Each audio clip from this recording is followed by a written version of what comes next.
Les voy a confesar algo, no tengo ni idea de en qué consiste la defensa Grunfeld. Les estoy hablando de ajedrez, por supuesto, como ya habrán leído en el título del episodio de hoy.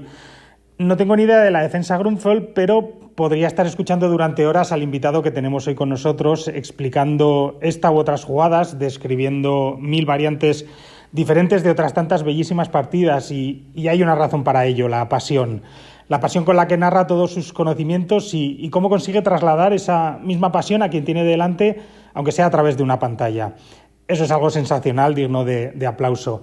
Empezó analizando partidas, pero desde hace años se embarcó en una campaña por hacer ver a las instituciones y a quienes toman decisiones que el ajedrez puede convertirse en una herramienta valiosísima en el campo de la educación de niños y jóvenes. ¿No me creen? Adelante, pasen y escuchen. Soy Asier Gil, bienvenidos a Luces en la Niebla.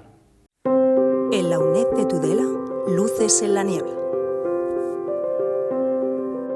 Hola, saludos desde la UNED de Tudela. Sexto episodio ya de nuestro podcast que vamos a emplear para definir las bases de una manera de adquirir competencias y de moldear el pensamiento en edades tempranas que quizá a algunos de ustedes les parezca trivial o incluso lleguen a dudar de sus beneficios. Vamos a hablar de todo ello, pero antes me gustaría lanzarles una pregunta. En la época de dominio de la inteligencia artificial que estamos arrancando, en la que la tecnología lidera todas las facetas de nuestra vida, incluida la educación, aunque ahora se pretenda regresar al papel y a la pizarra, ¿qué papel puede ejercer un juego cuyo origen se remonta hace más de 1500 años? ¿Son compatibles esas dos realidades? Ya saben ustedes que el ajedrez es un juego del que no se sabe muy bien su origen, pero del que se cree que se basa en un juego del siglo VI de la zona de la India. Fue con la invasión musulmana de la península ibérica cuando llegó a Europa y fue precisamente en España donde se modernizó y donde se realizaron los cambios importantes que dieron paso al juego que todos conocemos actualmente. Da que pensar que nos hayamos dado cuenta hace 4 días, como quien dice, que algo que lleva con nosotros más de 1200 años pueda resultar tan útil en un campo tan extremadamente primordial como es el de la educación. Pero no nos remontemos tanto. Viajemos hasta el año 1995. En ese momento, la UNESCO animó a todos sus países miembros a que incluyeran el ajedrez en los currículos escolares de primaria y secundaria. Ahora demos un salto hasta el 2012. 7 años tardó el Parlamento Europeo en aprobar una declaración para fomentar que los países de la Unión implantaran el ajedrez en sus aulas. Dijeron entonces, entre otras cosas, que el ajedrez fomenta la concentración, la paciencia y la persistencia. Del mismo modo, se trataba, según argumentaban, de un juego accesible para niños y niñas de cualquier grupo social, por lo que con él se mejoraría la cohesión social y la integración. Y aún decían más, que sin importar la edad del estudiante, el ajedrez podría ayudarlo a desarrollar su sentido de la creatividad, de la intuición, de la memoria y de competencias tanto analíticas como de toma de decisiones. El ajedrez, incidían, enseña determinación, enseña motivación y enseña deportividad. Con semejantes valores, uno podría suponer que los estados de la Unión Europea se pondrían manos a la obra prestos y raudos. En España, ese momento llegó en el 2015. Es lo que nuestro invitado de hoy define como el milagro español. Ciertamente ese calificativo merece la pena porque dentro de la política española, que todas las formaciones del Congreso se pongan de acuerdo en una medida, no es algo que ocurra todos los días. Desde ese instante se aprobó apoyar el establecimiento del ajedrez como una herramienta educativa. Navarra comenzó en el 2017 a estudiar la fórmula para que este juego se adentrara en las aulas, aunque existían ya entonces iniciativas privadas de centros escolares que hacía años que estaban trabajando en modelos para utilizar el ajedrez como una herramienta educativa. Una de las líneas de esa estrategia que empezaba a planificar el Gobierno de Navarra era la de formar al profesorado en ajedrez educativo. En esa labor, por ejemplo, en la UNED de Tudela llevamos ya más de 7 años realizando cursos para ayudar a los profesionales de la educación a introducir el ajedrez en sus aulas a través de modelos que resulten atractivos y motivadores para el alumnado y que además se adapten a las capacidades y ritmos de aprendizaje de cada estudiante. Queremos también nosotros difundir las potencialidades formativas del ajedrez y su contribución al desarrollo personal y social de las personas que lo practican, así como destacar los beneficios que les aportan en su formación. Y eso es algo que compartimos plenamente con Leoncho García, buenos días. Hola, ¿qué tal? Buenos días, Asier. Sí. Encantado de estar contigo. Leoncho, te agradezco muchísimo que quieras encender con nosotros luces en esta niebla. Aquellos de ustedes que no lo conozcan, siento decirles que no les voy a poder leer su currículum entero porque necesitaríamos más o menos lo que suele durar una partida de ajedrez de alta competición, pero sí que les voy a dar varias pinceladas. Leoncho es formador en ajedrez educativo de más de 30.000 docentes de 28 países. Es también conferenciante sobre aplicaciones educativas sociales y terapéuticas del ajedrez, así como de la historia y los campeones de este juego. Es consejero principal para ajedrez educativo de la Federación Internacional y periodista especializado en ajedrez desde antes de que yo naciera, que no les importa a ustedes cuándo fue, pero ya les digo que fue hace tiempo. Ha escrito, entre otros libros, Ajedrez y Ciencia, Pasiones Mezcladas, que lleva ya 7 ediciones, ganó el premio al mejor periodista de la Federación Europea de Ajedrez en el 2019, la medalla al mérito deportivo del Gobierno de España en el 2011 y está inscrito en el libro de oro de la Federación Internacional de Ajedrez por su gran contribución a la difusión del ajedrez en el mundo. Ha presentado programas de televisión, ha colaborado en programas de radio, escribe columnas en El País, dirigió la revista Jaque. Como ven, prácticamente casi nada. Antes de darle la palabra, 2 recomendaciones. Una, vayan a YouTube y escriban El Rincón de los Inmortales. De nada. La 2, matricúlense en el curso de verano que Leoncho impartirá el día 22 de julio en la UNED de Tudela con el título El ajedrez educa y enseña a pensar. Ya saben que nuestros cursos de verano son gratuitos y accesibles para todo el mundo, así que no tienen excusa alguna. Leoncho, en el mundo agitado, veloz, caótico, sumamente tecnológico en el que vivimos, ¿qué lugar tiene el ajedrez? O mejor dicho, ¿por qué el ajedrez debe tener un lugar en él? Pues mira, te voy a contestar con algo que me han dicho muchos maestros de escuela. En los últimos meses he dado conferencias en congresos para ellos y a mí siempre me gusta ponerles el termómetro, ¿no? Ver cuáles son sus preocupaciones, etcétera. Y yo diría que una de las mayores preocupaciones que tienen en este momento es ¿qué podemos enseñar hoy en el aula con la seguridad de que vaya a ser útil dentro de 10 años si prácticamente no hay nadie en el mundo hoy que sea capaz de predecir cómo va a ser dentro de 10 años a la velocidad enorme en la que está cambiando todo? Probablemente no ha habido ningún otro periodo de 25 años en la historia de la humanidad donde el mundo haya cambiado tanto como en los últimos 25 y se prevé que va a cambiar todavía más en los próximos 25. Pues bien, en ese contexto habrá todavía competencias o habilidades que serán muy importantes dentro de 10 años por mucho que cambie el mundo y una de ellas será aprender a pensar. El ajedrez enseña a pensar jugando. Y ya sabes que aprender jugando y jugar aprendiendo es una de las claves de la buena pedagogía, ¿no? Tras más de 40 años de periodismo especializado en ajedrez, con la divulgación que haces también de este juego y 20 años apostando por el ajedrez como una herramienta educativa, ¿cuáles son las mayores barreras que te has encontrado para que hoy en día el ajedrez no se encuentre ya en todos los colegios? Bueno, hay un tabú tan falso como extendido. El ajedrez es muy complicado solo para personas muy inteligentes y como yo no soy muy inteligente, pues me parece bien que mi gobierno, la dirección de mi colegio, etcétera, promueva el ajedrez incluso como herramienta educativa, pero eso no es para mí. Eso me lo dicen muchos maestros de escuela y es un tabú extendido, yo diría que entre la mayoría de los seres humanos en el mundo entero. Esto se refuta en medio minuto, es decir, es como comparar a alguien a quien le gusta correr por la playa, por el campo o por la calle y a un profesional de la maratón.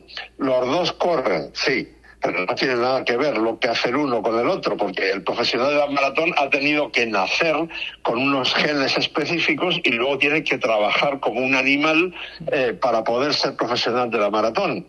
Un gran maestro de ajedrez es exactamente igual, pero jugar al ajedrez como pasatiempo o emplearlo como herramienta educativa está al alcance de absolutamente cualquier persona. En el caso de la herramienta educativa, cualquier maestro de escuela con una formación mínima. Cuando digo mínima me refiero a los talleres que yo doy con mi compañera profesional Lorena García, duran entre 10, 14 horas como mucho, y a partir de ahí ya pueden empezar a utilizar el ajedrez en el aula, y el grado de satisfacción suele estar por encima del 80% en primaria y por encima del 90% en infantil. Entremos ya, si te parece, en analizar un poco los beneficios del ajedrez en las aulas. ¿Qué modelos de comportamiento fomenta en los más pequeños y también en los adolescentes? ¿Y por qué son tan importantes estos modelos de comportamiento? Bueno, aquí tengo que aplicar mi capacidad de síntesis porque la lista es muy, muy grande. A ver, el ajedrez enseña a pensar. Eso es que quede muy claro. Eso ya es muy importante de por sí. Luego, desde un punto de vista más pragmático, el método que mejor está funcionando es el transversal e interdisciplinar. Transversal quiere decir mezclado con la inteligencia emocional, que es transversal a todas las materias. Interdisciplinar quiere decir que, por ejemplo, en clase de matemáticas, gran parte de la geometría, del álgebra, de la aritmética, se pueden explicar muy bien a través del ajedrez, de forma muy amena para el alumnado y muy eficaz para los docentes. Lo mismo ocurre, por ejemplo, tú puedes explicar en un colegio, en una escuela donde el ajedrez sea popular entre el alumnado, puedes explicar una gran parte de la historia universal utilizando los 1500 años que tú citabas antes de historia documentada del ajedrez como hilo conductor. O puedes enseñar ajedrez en inglés y matar dos pájaros de un tiro. En fin, el etcétera sería muy largo. Y además, obviamente, el ajedrez desarrolla un montón de capacidades, habilidades y competencias, concentración, memoria, espíritu. En secundaria, por ejemplo, puedes trabajar el espíritu crítico, la autocrítica, el pensamiento razonado, etcétera, etcétera. Y no me quiero olvidar, porque esto, como decía antes, está teniendo un éxito tremendo entre el profesorado de infantil, ¿no? En los niños de 3 a 6 años, combinando el ajedrez con la música y la danza en un tablero gigante de suelo, tú puedes estar trabajando objetivos pedagógicos tan importantes como atención, concentración, memoria, lateralidad, psicomotricidad, diagonal, horizontal, vertical, respeto por las normas, respeto por el compañero, un control del primer impulso, y en fin, podría seguir durante un buen rato. Uh-huh. Te he escuchado en varias conferencias y hay una frase tuya que me parece sensacional. Es la idea de que el ajedrez puede que sea el deporte en el que la derrota sea al final una de las mayores victorias a medio o largo plazo, porque no le puedes echar la culpa a nadie, ni al árbitro, ni a si ha llovido, ni a la altura del césped. Solo tú eres culpable de tu derrota y, por lo tanto, eso genera en ti un pensamiento autocrítico que hace que el que ha perdido la partida en realidad sea el que más va a aprender. Exacto.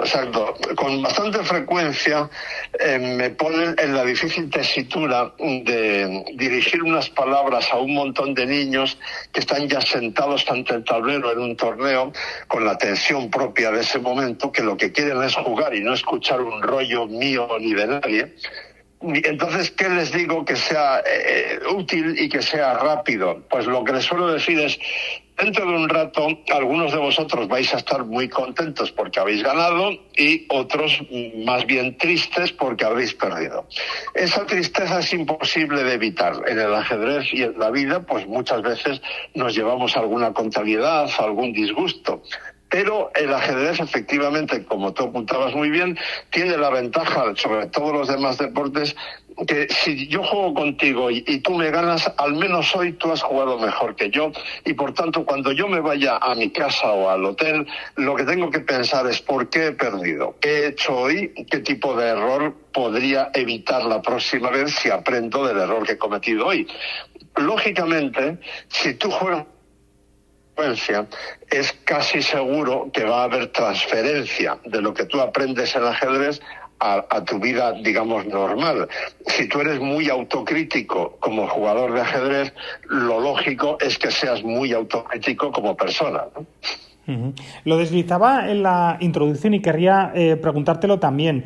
En un mundo avasallado por la tecnología, con la inteligencia artificial como punta de lanza de un futuro que nos atropella, en vuestros talleres, en vuestros cursos con los profesores, ¿qué les decís de por qué deberíamos apostar por un juego de hace siglos? ¿Qué utilidades puede dar al profesorado como herramienta pedagógica? Bueno, es que precisamente ahí es una de las grandes ventajas que tiene el ajedrez. Tiene 1500 años de historia documentada y al mismo tiempo forma una especie de matrimonio natural con Internet. Es el único deporte que se puede practicar por Internet. Tú puedes jugar 24 horas al día, cualquier día de la semana, contra gente de todo el mundo, eligiendo qué categoría, a qué ritmo, qué tiempos, etcétera. Te puedo dar un dato concreto. Chess.com, que es la mayor plataforma de ajedrez en Internet, no la única, ojo, pero sí la más potente, tiene más de 120 millones de usuarios. Entonces, eso llevado a las aulas significa que hay un montón de tecnología, de aplicaciones, de programas, de sitios en Internet de ajedrez para niños exclusivamente. Por ejemplo, Chess Kids, que es una rama de chess.com. Pero bueno, estoy citando simplemente algunos ejemplos, hay bastante más. Y hay muchas herramientas desarrolladas, pues por ejemplo el programa de ajedrez educativo de Aragón, que es uno de los mejores del mundo, pues tiene un montón de recursos electrónicos que tú puedes aplicar en el aula si eres docente de ajedrez, ¿no? Uh-huh. Lo has deslizado un poco antes, pero es que hay una de tus frases que me parece también muy atinada. Dice lo siguiente: en 10 años, más de la mitad de nuestros niños de hoy van a ejercer profesiones que hoy no existen, utilizando tecnologías que todavía no se han inventado para resolver problemas que todavía no se han creado.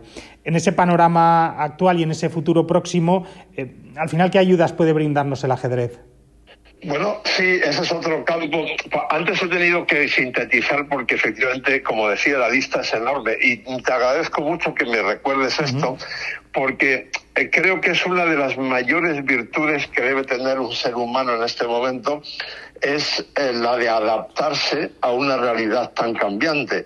Entonces, si tú y yo estamos jugando una partida, habrás probablemente varios momentos en ella donde una sola jugada tuya o mía nos va a obligar a cambiar por completo nuestro plan estratégico y nuestra evaluación de la posición. Pero ojo, el reloj está en marcha.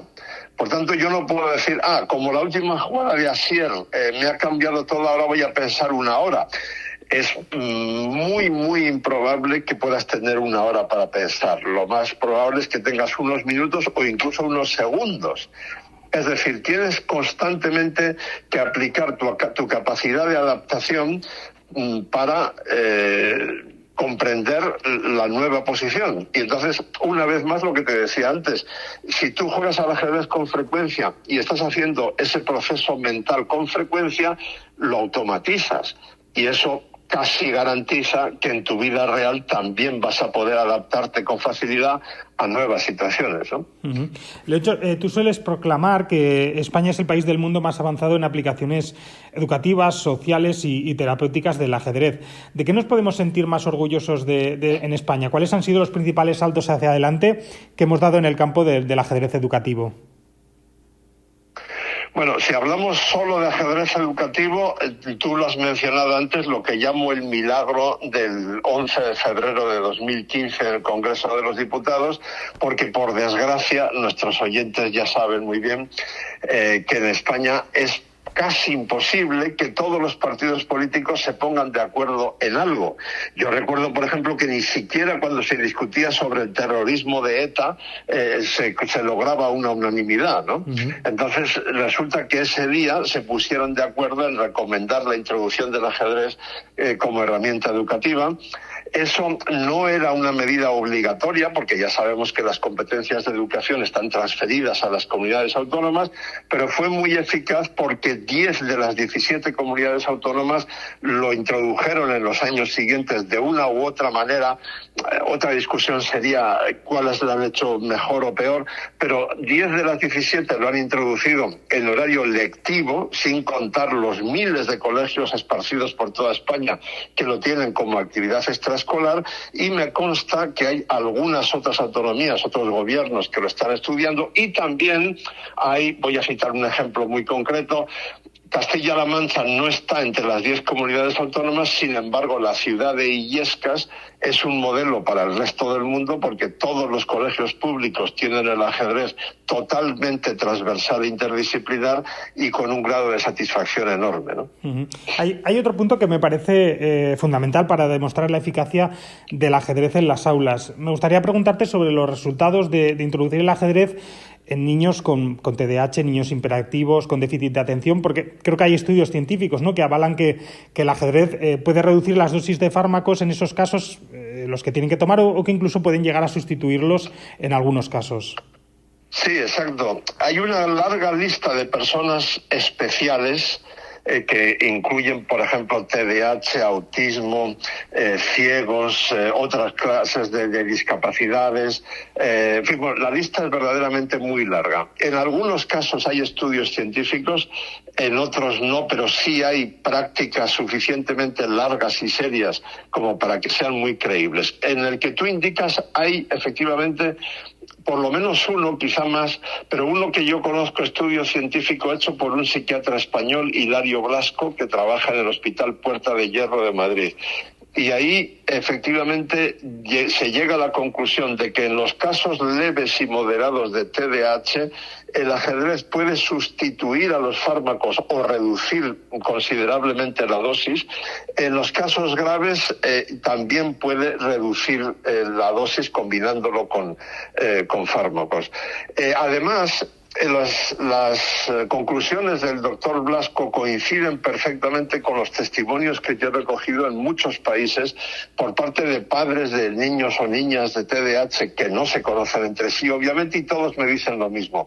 Hemos probado de diversas maneras y lo que ha funcionado realmente ha sido el ajedrez. Es la única manera de que mi hijo esté media hora concentrado haciendo algo, ¿no? Uh-huh. Supongo que, creo que lo has citado un poco al principio, pero me gustaría ahondar un poco más.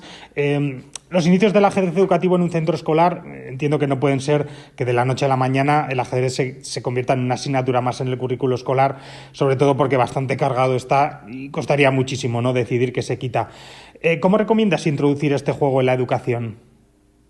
Estoy totalmente de acuerdo contigo. Es decir, yo no recomiendo que el ajedrez sea una asignatura obligatoria, al menos desde el minuto 1. Lo que sí está empezando a ocurrir, no muy lejos de Tudela, por ejemplo, en Aragón, ya hay varios centros donde después de varios años utilizándolo de manera transversal e interdisciplinar, llegan a la conclusión de que el ajedrez merece tener su propia hora con los objetivos pedagógicos apropiados a las circunstancias. Ahora bien, al empezar, pues lo que decía al principio, el método que mejor está funcionando es el transversal e interdisciplinar. Eso quiere decir que cualquier maestro o maestra que no tenga ni idea de ajedrez, en solamente unas horas, en un taller de 2 o 3 días, puede aprender lo suficiente para empezar a utilizarlo en el aula. Si quieres, yo te pongo un ejemplo muy concreto para que se pueda entender bien, ¿no? Tú preguntas, ¿el tablero es simétrico, el tablero de ajedrez?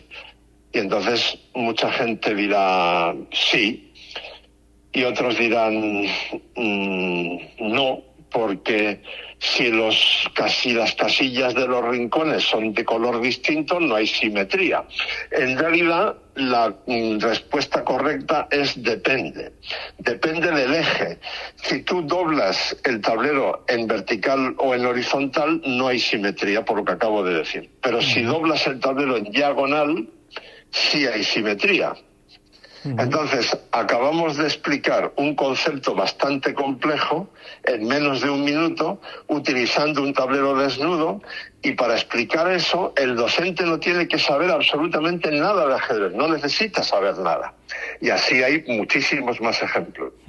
Has contado un caso antes que también me parece importante resaltar, porque parece que cuando hablamos de ajedrez educativa, al final nos estamos refiriendo al ajedrez en las aulas de primaria y secundaria, pero es también posible emplearlo en las etapas infantiles. Según tu experiencia, esos casos que has contado también más veces, ¿qué cambios ves en los niños que han podido emplear el ajedrez? Aquí, más que dar mi opinión, lo que estoy haciendo es de portavoz de las... Voy a emplear el femenino, porque en esa etapa casi siempre son mujeres, de las maestras especializadas en infantil que han utilizado el ajedrez. Están entusiasmadas porque con recursos muy sencillos, hombre, necesitas un tablero gigante en el suelo, eso es importante, pero eso no es especialmente caro, se puede incluso confeccionar en el propio colegio. Entonces, con algo tan sencillo como eso, estás trabajando todo lo que he dicho antes. Antes he mencionado unos 10 objetivos pedagógicos importantes en educación infantil, pero en fin, podría seguir añadiendo más. Y luego, además, desde un punto de vista, digamos, más pragmático, si nosotros alfabetizamos el ajedrez al 100% del alumnado menor de 6 años, cuando ese alumnado llega a primaria, es mucho más fácil seguir utilizando el ajedrez de forma transversal e interdisciplinar, porque ya están acostumbrados a ello. Y una cosa más importantísima. Por desgracia, uno de los grandes problemas que tenemos en el ajedrez es que por cada mujer que juega hay 10 hombres. Esto nos daría para una conferencia de 1 hora, pero la primera causa que habría que arreglar de eso es el machismo. En la mayor parte de los países del mundo, incluso en algunos muy desarrollados, todavía hoy es tan raro regalarle una muñeca a un niño como un juego de ajedrez a una niña. Es decir, el ajedrez tiene una etiqueta de masculinidad. Ahora bien, para esas niñas de 3 a 6 años que están viendo el ajedrez cada día en el aula, la etiqueta de masculinidad desaparece por completo, porque para ellas es totalmente normal. Por tanto, lo primero que habría que hacer para eliminar esa diferencia de género enorme que hay en el ajedrez, pues sería introducirlo masivamente en infantil como una ventaja adicional a la más importante, que es la que he dicho antes, que es una herramienta educativa muy eficaz, ¿no? Andando más en el papel que han de tener los profesores, las estrategias, los métodos de enseñanza que se recomiendan, ¿son sencillos para emplear el ajedrez en niños que no saben jugar este juego? Perdón, no te he entendido bien la pregunta. Las estrategias, los métodos de enseñanza que se recomiendan en los talleres, en los cursos, ¿son muy complejas de llevar a cabo o son herramientas sencillas para emplear el ajedrez? No, es sencillísimo. Es decir, nosotros, digo nosotros porque cuando mi compañera profesional Lorena García y yo damos los talleres, tratamos a los maestros como si fueran niños, de tal manera que eso les sirva a ellos para saber cómo tienen que aplicarlo con sus alumnos, ¿no? Lo que hacemos es a cuestiones, digamos, de cómo jugar al ajedrez, dedicamos muy poco. Si el taller dura 12 horas, pues igual dedicamos una y media a enseñar cómo se juega al ajedrez, porque eso lo pueden aprender por ellos mismos. En realidad, a lo que dedicamos más del 90% del tiempo es a bombardearlos con un montón de pistas de cómo lo pueden utilizar desde múltiples enfoques. Y lo que ocurre es que al cabo de unos meses recibimos correos electrónicos donde nos adjuntan textos y fotos que demuestran que los docentes, nuestros alumnos, digamos, han ido bastante más allá de lo que nosotros les hemos enseñado, lo cual es totalmente lógico, porque ellos son profesionales de la pedagogía, tienen mucha creatividad y lo que hacen es, a partir de las bases que les hemos dado, pues ellos inventan sus propios métodos, ¿no? Además de las capacidades, de las numerosísimas que luego también volveremos, que provoca el ajedrez, ajedrez. ¿Hay también mejoras en el rendimiento académico? ¿Se pueden observar esas mejoras después de introducir el ajedrez educativo en los estudiantes? Sí, sin duda alguna. Esto, una vez más, no es una opinión mía, estos son estudios científicos, además varios, realizados a lo largo de un siglo en países, digamos, de signo político, de constitución muy distinta, y el resultado se puede resumir así. Los alumnos con quienes se emplea el ajedrez como herramienta educativa mejoran su inteligencia en general en múltiples parámetros, incluida la inteligencia emocional, que como sabemos es fundamental en el siglo XXI, y obtienen mejores resultados académicos, o sea, sacan mejores notas, para entendernos, sobre todo, esto es importante, en matemáticas y en comprensión lectora, que como a muchos de nuestros oyentes les sonará, son precisamente las dos áreas donde, según el famoso informe PISA, nuestros alumnos, los de prácticamente todos los países de habla hispana, fallan más. Por tanto, el ajedrez incide además concretamente en esos dos campos. Sí, la verdad es que la lista es enorme. Yo tengo aquí apuntadas algunas: autocrítica, empatía, saber ganar y perder, adaptación, control del primer impulso, administración del tiempo, pensamiento flexible, lateralidad, memoria, atención, concentración, respeto por las normas, pensamiento analítico, sistémico, crítico, pensamiento creativo, lógico, reflexivo, pensamiento analógico, pensamiento práctico, deliberativo, resolución de problemas, toma de decisiones, orientación al aprendizaje, planificación. La lista es enorme. De todas estas capacidades, aptitudes y valores, ¿cuáles son para ti los más importantes que propicia el ajedrez educativo? Hombre, yo intento, a la hora de contestar a esa pregunta, intento pensar cuáles son más importantes en este mundo un tanto alocado en el que vivimos, ¿no? Sí. Por tanto, las que hemos citado antes, adaptarse a un mundo muy cambiante, la autocrítica, saber pensar con método, es decir, pensar con una cierta lógica, ¿no? Y bueno, tú has citado saber ganar y perder, me parece verdaderamente esencial, porque eso luego en la vida tiene una aplicación enorme. Y desde un plano más emocional, controlar tus emociones, es decir, observo, pienso, decido, sería, digamos, los tres pasos en el lado, digamos, más cognitivo, y luego siento, reflexiono y actúo, sería la equivalencia en el plano emocional, ¿no? Y como tú bien has dicho, la lista es enorme y podríamos hacer otro podcast hablando solo de esta parte, pero en fin, yo creo que los que has citado tú están bastante bien elegidos. Para terminar, quería preguntarte pues por alguna anécdota o acontecimiento que te haya hecho especial ilusión en todos los años que llevas trabajando para conseguir que el ajedrez forme parte del currículo educativo. Pues mira, tengo muchísimas por fortuna, pero la primera que me viene a la cabeza es 2020, me voy a Camerún a dar un taller a maestros y maestras de un colegio, de una empresa española, Gredo San Diego, que tiene un colegio allí. Entonces, saludo, eran unos 25 personas, saludo, me presento, y la primera pregunta es: ¿cuántos sabéis jugar al ajedrez? La respuesta es 0, nadie.